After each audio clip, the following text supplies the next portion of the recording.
മക്കളില്ലാതെ ഒരുപാട് കാലം ചികിത്സയും മറ്റും ചെയ്ത് ഫലം ലഭിക്കാതെ ഇപ്പോഴും വിഷമം ഉള്ളിലൊതുക്കി നടക്കുന്ന ആരെങ്കിലും ഉണ്ടെങ്കിൽ തീർച്ചയായും അവരിത് മുഴുവനായി കേട്ട് ചെയ്യാൻ ശ്രമിക്കുക.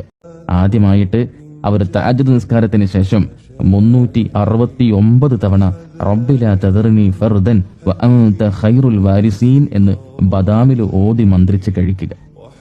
രണ്ടാമതായി സൂറത്ത് ആൽ ഇംറാനിലെ 38-ാമത്തെ ആയത്ത് റബ്ബി ഹബിലി മിൻ ലദുൻക ദുർരിയതൻ ത്വയ്യിബതൻ ഇന്നക സമീഉദ് ദുആ.